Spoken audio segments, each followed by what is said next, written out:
기도드립니다. 아멘. 네, 우리 함께 봉독한 본문 말씀을 통해서 회복의 복된 길이라고 하는 제목의 말씀 여러분들과 함께 나누고 또 기도의 자리에 서겠습니다. 자, 우리가 함께 읽은 그 에스겔서 5장은 아주 참혹한 심판의 장면들을 그려놓고 있습니다. 머리털과 수염을 각각 세 부분으로 나누라고 하시고 또 불사르라 하시고 칼로 치고 바람에 날리는 행동 예언이 계속해서 이어지는 것을 보게 되어지죠. 여러분, 이것은 예루살렘 성이 세 갈래로 나누어서 이 멸망당할 것을 의미하고 있습니다. 여러분, 하나님의 심판은 결코 충동적이지 않아요. 하나님의 심판은 잔인한 분노는 더더욱 아닙니다. 그 안에는 사랑의 하나님께서 끝까지 참으시지만 회개하지 않는 백성에게 내리는 어떻게 보면 의로운 심판이 있는 겁니다. 심판의 언어 속에는 여전히 하나님이 회복해야 하시는, 회복을 향한 그 마음이 계속해서 그 안에 숨어 있는 것을 우리는 발견하게 되죠. 자, 오늘 본문은 이렇게 심판의 확실성을 선포하면서도 동시에 돌아와라, 내가 너를 고치리라라고 하는 그 하나님의 마음이 드러나 있습니다. 오늘 우리도 주님의 말씀 앞에서 돌이켜야 되고 또 주님의 품으로 달려가는 것이 회복의 복된 길이라고 하는 것을 다시 한번 깨달아 배우는 자리에 서야 될 줄 압니다. 자, 하나님은 에스겔에게 오늘 본문 1절에서 이렇게 명령하십니다. 날카로운 칼을 가져다가 삭도로 삼아 내 머리털과 수염을 깎아 저울에 달아 나누어 두라, 이렇게 명령하시죠.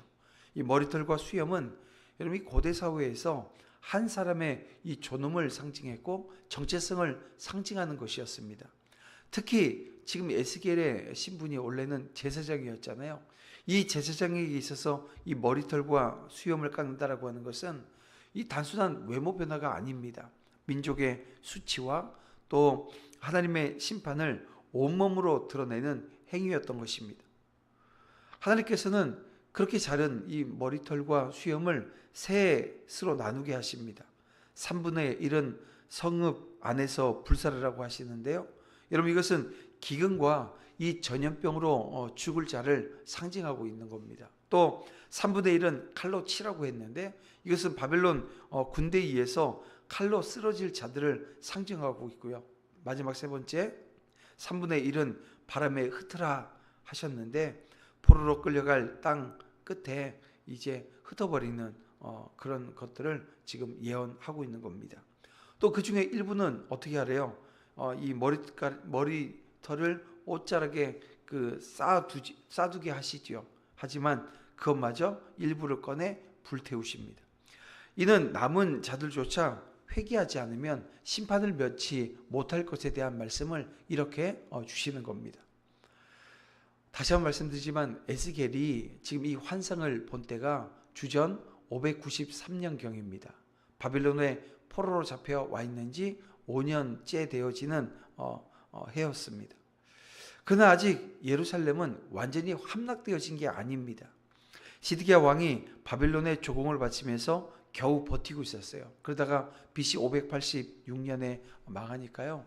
지금 아직도 아주 10년은 채 안 되지만 그래도 7, 8년을 더 기다려야 되는 상황입니다. 문제는 이미 하나님의 심판 아래 있으면서도 이 이스라엘 백성들이, 이 유다 백성들이, 예루살렘 백성들이 회개하지 않는 거예요.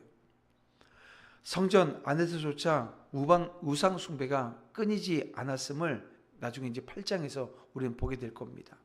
또 사회 전반에 이 불의와 폭력이 만연되어져 있어요. 이것도 25장 가면 우리가 함께 볼 겁니다. 하나님의 말씀을 전하는 참된 선지자는 무시합니다. 거짓 선지자는 평강하다, 아주 달콤한 말만 이렇게 늘어놓습니다.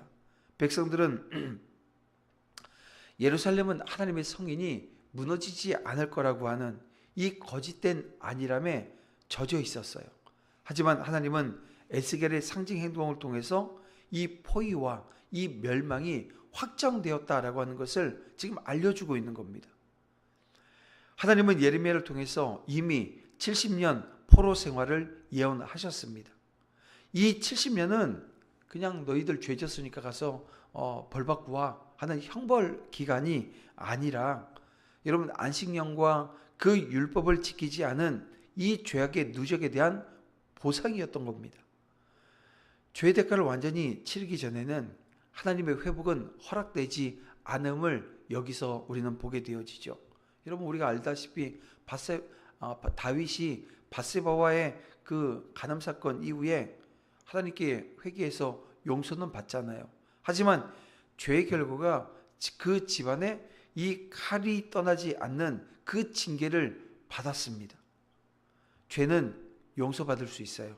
하지만 그 결과는 반드시 경험해야 하는 겁니다.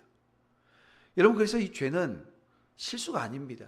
이 죄가 내가 실수로 내가 이 자리에 섰나? 여러분, 그렇게 단순하게 보시면 아니 됩니다. 하나님의 거룩함을 거스리는 여러분 반역이 바로 이 죄입니다. 우리가 회개 없이 은혜만 구하는 것은 이런 거죠. 이 병을 치료하지 않고 계속해서 진통제만 처방받아 먹는 것과 같습니다. 죄를 가볍게 여기면 은혜도 값싸게 여겨지는 법입니다. 하나님은 우리를 사랑하시기에 여러분 죄를 방치하지 않으신다는 거예요. 그분의 징계는 멸망의 목적이 아니었던 것이고 죄를 뿌리채 뽑아내고 완전히 회복시키기 위함이었습니다. 그러므로 오늘 말씀 앞에서 오늘 저와 여러분이 이 죄의 무거움을 깨달아야 돼요. 그리고 지금 당장 돌이키는 것이 회복의 첫걸음이라고 하는 것을 다시 한번 기억하고 오늘 이 아침 우리가 엎드려 기도하고 간구할 때마다 가장 먼저 오늘 우리의 죄악된 내 삶의 자리들을 하나님께서 기억해 하셔서 오늘 우리에게 토설케 하시는, 그래서 하나님의 그 크신 은혜로 이 용서의 은혜를 여러분 우리가 오늘 이 아침에도 함께 경험하는 귀한 시간 되어지기를 주님의 이름으로 축원함을 드립니다. 하나님은 에스겔에게 예루살렘의 실상을 선언하게 하십니다. 자, 5절을 보니까요. 이것이 곧 예루살렘이라 내가 그를 이방 가운데 두어 나라들이 둘러있게 하였거늘 이라고 말씀하세요. 여러분, 예루살렘은 하나님의 이름과 영광을 드러내기 위한 거룩한 증거로 세워진 도시였습니다. 여러분, 이스라엘은 열방을 향한 하나님의 빛과 이 소금이 되도록 부르심을 받았던 거예요. 예수님은 제자들에게 이렇게 말씀하십니다. 마태복음 5장에 보면 13절 14절에서 이렇게 말씀하십니다. 너희는 세상의 소금이니 너희는 세상의 빛이라. 산 위에 있는 동네가 숨겨지지 못할 것이요. 여러분, 소금은 부패를 막고 맛을 내는 존재 아닙니까? 즉 세상의 부패를 막고 하나님의 선하심을 드러낼 사명이 있는 거예요. 빛은 어둠을 비추어 길을 보이게 하는 존재입니다. 즉 하나님의 길과 그 진리를 이 열방에 드러내야 될 사명을 지금 이 빛으로 말씀하고 있는 거예요. 이스라엘은 선택받은 백성으로서 이 사명을 감당해야 했습니다. 그래서 오늘 본문에서 하나님은 이들이 사명을 완전히 저버렸다고 고발하십니다. 이렇게 말씀하시죠. 6절에 보니까 그가 내 규례를 거슬러서 이방인보다 악을 더 행하며 내 규례를 버리고 내 율례를 행하지 아니하였음이니라. 이방 민족은 하나님의 율례를 몰랐어요. 하지만 이스라엘은 알면서도 이 고의적으로 거역했습니다. 하나님께서는 너희가 이방인들보다 더 악을 행하였다고 말씀하시는 거예요. 그들은 우상 숭배에 빠졌고 하나님의 법을 버렸습니다. 빛과 소금, 이 사명을 잃어버린 백성은 맛을 잃은 소금처럼 어떻게 해요? 버려지는 거예요. 빛을 가린 등불처럼 쓸모없게 되는 겁니다. 결국 그들은 벌을 받고 수치를 당하고 땅끝까지 흩어지는 그 심판을 받게 되는 겁니다. 마찬가지입니다. 오늘 우리 교회도 이 사명을 잃어버리면 세상은 하나님을 보지 못해요. 오늘 교회를 통해서 성전되어진 저와 여러분을 통해서 하나님은 이 세상이 하나님을 보고 알게 되어지기를 원하시는 겁니다. 요나가 하나님 주신 그 사명을 외면했을 때 니느웨는 복음을 들을 수 없는 겁니다. 그러나 사도 바울처럼 목숨을 걸고 복음을 전했기에 여러분 그 자리에 수많은 영혼이 죽게 돌아오고, 여러분 결국 거기서 여기가 어딘데, 오늘 우리도 십자가 보고 그 예수님의 그 은혜를 우리가 경험하고 또 이렇게 예배하는 자리에 서 있는 것 아닙니까?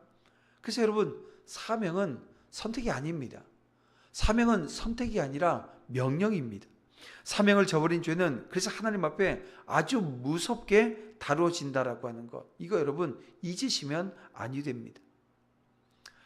그런가 하면 하나님은 분명히 우리에게 말씀하시죠. 심판은 핑계 없이 확실하다라고 하는 것입니다. 그러나 그 목적은 멸망에 있는 것이 아니라, 다시 말씀드리지만 돌이킴에 있는 거예요. 하나님은 많이 받은 자들에겐 어떻게 하세요? 많이 찾으십니다. 많이 받아서 많이 찾으시는 거예요. 이스라엘에겐 하나님께서 언약하셨고 율법을 주셨고 성전을 주셨어요. 그러니까 이들이 언약을 받았고 율례를 받았고 율법을 받았고 성전을 받았어요. 하지만 그 은혜를 헛되이 여겼다는 것입니다. 결국 그들은 이방 나라의 경고의 표본이 되어집니다. 그러나 그 경고는 단순한 징계가 아니라 남은 자들이 하나님께 돌아오게 하려는 하나님의 사랑이었던 것을 여러분 잊으시면 아니 됩니다. 우리 역시 고난을 당하고 징계를 당할 때가 있어요. 그것이 무작위의 불행이 아니라 하나님의 뜻을 알리고자 하는 경고이고 또 사랑이라고 하는 것도 기억하셔야 됩니다. 요셉이 형들의 악행 속에서 하나님의 뜻을 깨닫잖아요. 애굽에서 회복의 길이 그래서 열리는 것 아닙니까? 베드로가 그 예수님을 부인하고 그래서 이 사명의 자리에서 실패했을 때도 주님께서 찾아와서 그에게 다시 주를 향한 사랑이 회복되어질 수 있도록, 그리고 사명의 자리에 설 수 있도록, 그가 이름대로 교회 반석이 되어줄 수 있도록 인도해 주시잖아요. 근데 이 모든 회복의 길은 무엇을 통해서요? 회개를 통해서 그 길이 열리는 겁니다. 사랑하는 성도 여러분, 하나님은 심판 속에서 사랑을 거두지 않으십니다. 죄를 미워하시되 이 죄인을 구원하시기 원하십니다.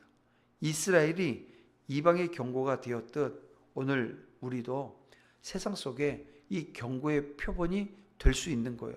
그러나 동시에 회개와 순종의 표본이 될 수도 있는 겁니다. 그래서 여러분, 이 아침 죄를 가벼이 여기지 마십시다. 사명을 저버리는 건 더더욱 아니 되는 겁니다.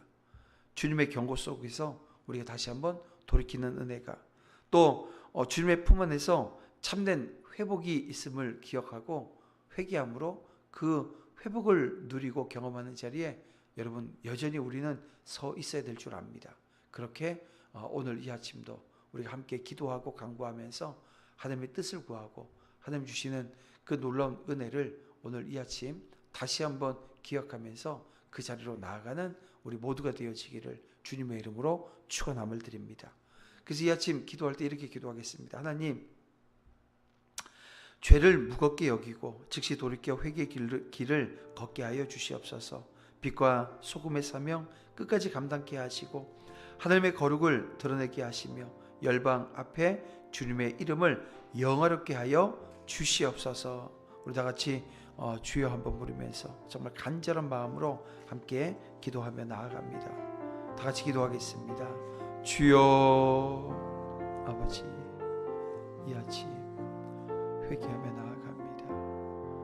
연약한 모습 가운데 주님께서 주신 사명을 잃어버리고 해야 될 자리, 주님께서 맡기신 그 본분에서 떠나진 않았는지 하나님, 이 시간 주의 판단이 오늘 내 심령 가운데 임하여 주시옵소서.